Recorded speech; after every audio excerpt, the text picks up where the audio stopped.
नमस्कार, city post live के इस खास पेशकश में आपका स्वागत है। मैं हूं श्रीकांत प्रत्युष। मैं लगातार बिहार के विधानसभा का सर्वे कर रहा हूं और इस सर्वे के दौरान मुझे जो फीडबैक मिल रहा है उसके अनुसार एनडीए अभी भी महागठबंधन पर भारी है। लेकिन मुकेश सहनी की चिंता थी एनडीए को कि मुकेश सहनी महागठबंधन के साथ हैं, लेकिन अब मुकेश सहनी की भी काट बीजेपी ने खोज ली है। तो मुकेश सहनी की काट के रूप में बीजेपी ने मुकेश निषाद को, जो मुकेश सहनी के पुराने साथी हैं, उनको साथ ले लिया है। अब इसका क्या असर पड़ेगा? आप तो कभी मुकेश सहनी के राइट हैंड हुआ करते थे, अब उनको छोड़कर आपने खुद अपनी पार्टी बना ली। देखिए, मैं पहले भी आपके चैनल के माध्यम से बताते रहा हूं कि समाज की बेहतरी की मैं बराबर बात करता हूं और समाज की बेहतरी आज तक हमारे समाज को जो भी कुछ मान सम्मान या भागीदारी मिली है वो भारतीय जनता पार्टी के द्वारा मिला है। और हमने पार्टी भी बनाया था तो उस समय भी मेरा जो विचारधारा भारतीय जनता पार्टी की विचारधारा से ही मैच कर रहा था। तो अब समय आ गया, अब समाज को राजनीतिक भागीदारी दिलाने का, और जब तक जो समाज राजनीतिक भागीदारी जिसको मिला वो समाज का समुचित विकास हुआ। तो भाजपा के जो यहाँ के जो प्रदेश अध्यक्ष हैं, माननीय डिप्टी सीएम हैं, उन सभी से हमारी बात हुई थी। उन्होंने बोला कि समाज की बेहतरी आप चाहते हैं तो आप भारतीय जनता पार्टी में आ पाइए। तो हमने समाज की बेहतरी के लिए और समाज की उचित भागीदारी, और मेरा समाज पिछड़ा हुआ समाज है बिहार में। मेरे पास जो खबर है कि पहले बीजेपी ने आपको सलाह दी थी कि पार्टी बनाइए और फिर साथ आइए। नहीं, बात हुई थी, लेकिन अब जो समय परिवर्तन होते रहता है, तो आज के जो समय है उस परिस्थिति में भारतीय जनता पार्टी का जो विचारधारा है हमारे समाज के प्रति, वही विचारधारा मेरा भी था कि निषाद समाज का उत्थान कैसे हो। तो निषाद समाज के उत्थान के माननीय प्रधानमंत्री, यशस्वी प्रधानमंत्री भी निषाद समाज के मछुआरों के लिए इतना उन्होंने मत्स्य संपदा योजना, बहुत सारे योजना मछुआरों के विकास की। जब हमारा योजना, हमारा उद्देश्य और ये भारतीय जनता पार्टी को जब उद्देश्य एक है तो काहे नहीं साथ में आके काम करे। इन्हीं सब बात को, जब उद्देश्य एक है, मंजिल एक है, तो हम सोचे चलो एक ही मार्ग पर चलते। और मुकेश सहनी को तो अमित शाह ने सन ऑफ मलाह बनाया, हेलीकॉप्टर पर घुमाते रहे, उनको एक बड़ा नेता बना दिया और वहीं बीजेपी को छोड़ दिए। कारण क्या है? आप तो रहे मुकेश सहनी के साथ। देखिए, मुकेश सहनी स्वार्थी आदमी है। समाज से बीजेपी ने उनको जो सम्मान दिया, शायद बिहार में किसी नेता को सम्मान नहीं मिला है। मल्लाह समाज के किसी नेता को उतना बड़ा सम्मान नहीं मिला जितना बीजेपी ने मुकेश सहनी जी को दिया। लेकिन ठीक उन्होंने उसका विपरीत काम किया। जिस थाली में खाया उसी थाली में उन्होंने छेद करने का काम किया। आप बताइए ना, भारतीय जनता पार्टी ने, मुकेश सहनी चुनाव हार गया, चुनाव हारने के बाद उनको मंत्री बनाई बीजेपी, सदन में भेजा एमएलसी के रूप में। लेकिन उन्होंने क्या किया, मंत्री बनते ही योगी जी को गाली बकना शुरू कर दी यूपी में जाके।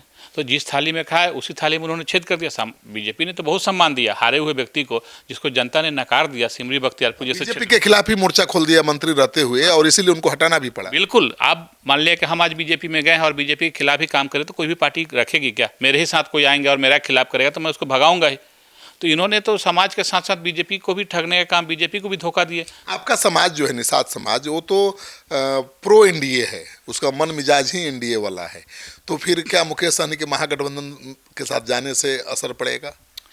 हमारा समाज महागठबंधन को लाइक नहीं करता है। आप भी सर्वे कर रहे हैं, आप वरिष्ठ पत्रकार हैं, तो आपको भी पता है हमारा समाज भगवान राम में आस्था विश्वास रखना, क्योंकि हम निषाद राज के वंशज हैं। निषाद राज और भगवान राम दोनों बाल सखा थे। तो हमारा तो त्रेता युग का संबंध है। तो ये कंस के परिवार वाले से थोड़ी हमारा समाज जाएंगे, कंस से तो दूर ही रहेगा। तो हमारा समाज भगवान राम को मानने वाले लोग हैं। हम लोग निषाद राज वाले हैं, इसलिए हम भगवान राम जहाँ रहेंगे निषाद राज के लोग वहीं रहेंगे। आपको बीजेपी इसी उम्मीद से लाई है ना कि मुकेश सहनी की काट करेंगे आप? मुकेश सहनी कोई फैक्टर ही नहीं है। ये धनबल का प्रयोग करके जो प्रचार प्रसार कर रही है, हकीकत ज़मीन पे कुछ नहीं है। आप जो व्यक्ति चार बार चुनाव लड़ा और चारों बार नकारा गया समाज के लोगों के द्वारा, जब बिहार की जनता ने जिसको नकारा, वो कुछ नहीं है। वो नैरेटिव सेट करके आप प्रचार प्रसार करके धनबल का प्रयोग करके आप प्रचार मुकेश सहनी कर सकते हैं। उनका ज़मीन पे कोई हकीकत नहीं है, कोई मुकेश सहनी कोई फैक्टर नहीं है। नहीं देख रहे हैं डिप्टी सीएम का पद मांग रहे हैं, 40 सीट मांग रहे हैं, महागठबंधन में सही मांग रहे हैं। जब महागठबंधन का सीएम नहीं होगा तो डिप्टी सीएम कहाँ से आएगा? महागठबंधन की सरकार तो बिहार में बन नहीं रही है, पूरा कोई इफवट नहीं है। एनडीए की भारी बहुमत से बिहार में सरकार बनेगी और बिहार का समुचित विकास होगा। सरकार बने या न बने, लेकिन अभी से वो चाह रहे हैं कि डिप्टी सीएम उनको घोषित कर दिया जाए ताकि निषाद समाज गुलबंद हो जाए महागठबंधन के पक्ष में। कुछ उनको सीएम भी, तेजस्वी यादव सीएम भी प्रोजेक्ट कर देंगे ना मुकेश सहनी को, तब पर भी निषाद समाज महागठबंधन को वोट नहीं करेगा। निषाद समाज को पता है किसने सम्मान दिया है। जो समाज, जिस गठबंधन के दौरान निषाद समाज के साथ इतना दुर्व्यवहार किया गया, पूरे बिहार जब सर्वे करेंगे तो महागठबंधन को मानने वाले लोग निषाद समाज के साथ क्या व्यवहार करते हैं, इसे छिपा हुआ नहीं है। हमारे समाज के लोग सॉफ्ट कॉर्नर लोग हैं और सब एनडीए के साथ हैं। कहा यही जाता है कि मलाहों और यादवों के बीच लड़ाई रहती है घाटों को लेकर, और एक साथ नहीं हो सकता। बहुत समस्या है ना। और दूसरी बात है कि सम्मान तो बीजेपी दे रही है ना। आज भी बिहार में देखिए मंत्री बना के बीजेपी रखी है मल्लाह को, केंद्र में मंत्री बना के रखे हैं बीजेपी वाले। तो जहाँ सम्मान मिलेगा, जहाँ अधिकार मिलेगा समाज, वहाँ जाएगा ना। ललीपॉप में तो फंसना नहीं। क्या महागठबंधन ने क्या किया? आज हरी सहनी जी बिहार सरकार में मंत्री हैं, एमएलसी बना के भाजपा ने उनको मंत्री बनाए। समाज को इतना बड़ा सम्मान मिल रहा है।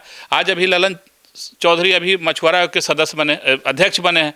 राजभूषण चौधरी भारत सरकार में मंत्री हैं। तो समाज को क्या चाहिए? आज कोई डिप्टी सीएम बनने की बात कर, भाजपा तो ऑलरेडी बना रखी है समाज को। आप तो आए हुए हैं, बीजेपी के साथ आ गए हैं, अब बीजेपी ने आपके लिए क्या वादा किया है? देखिए, हम समाज की मांग को उठाएंगे। बीजेपी एक बहुत बड़ी पार्टी है। हम अपनी समाज का जो मांग है, हमारे समाज की बेहतरी कैसे हो, बीजेपी के प्लेटफॉर्म पे रखेंगे। और मुझे बीजेपी से पूरा भरोसा है, पूरा विश्वास है कि हमारे समाज को और बेहतर करने में बीजेपी ही सक्षम पार्टी है बिहार में। मुकेश सहनी तो आरक्षण की मांग को लेकर अड़े हुए थे और अभी भी कह रहे हैं कि बीजेपी आरक्षण दे दे निषादों के लिए, तो आ जाएंगे बीजेपी के साथ। 15 महीना मंत्री थे तो बीजेपी से आरक्षण मांगे थे क्या? समाज को सिर्फ आरक्षण क्या है? समाज को ठगने की बात है। 15 महीना जो आदमी मंत्री रहा, एक दिन भी आरक्षण की बात नहीं किया। कुर्सी जब गई, बीजेपी उनको अगर नहीं हटाती तो निषाद समाज को तो ख़त्म कर दिए होते। 2022 में जो बिल ले आए थे, 2020 में मंत्री बने हो, और उसके बाद उन्होंने क्या किया? मछुआरों की जो सोसाइटी है उसको भंग कर दिया।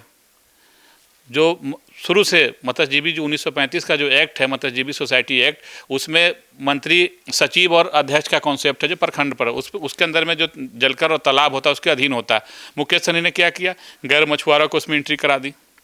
सोसाइटी को भंग करके अध्यक्ष को पद को और मंत्री के पद खत्म करके प्रशासक बहाल कर दिया। तो जो आदमी पूर्व से जो आरक्षण मिल रहा है, जो जिस पर मछुआरों का पूर्ण अधिकार है, उसको खत्म कर दिया। वो आदमी आरक्षण दिला गया क्या?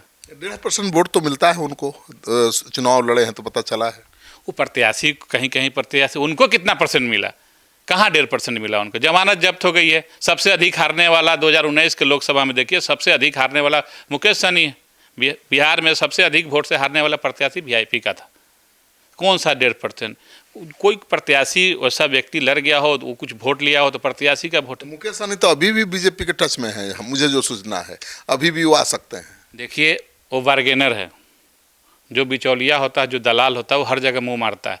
वो समाज के भला करने वाला व्यक्ति नहीं है। वो बार्गेनर है, वो चाहते हैं कहीं से बार्गेनिंग करके कुछ ठग ले किसी को। ठग आदमी है ना। देखिए, कांग्रेस के खिलाफ बोल रहे हैं, करें कांग्रेस को 66 सीट कैसे मिल जाएगा, और मोर्चा खोल दिया कांग्रेस के खिलाफ।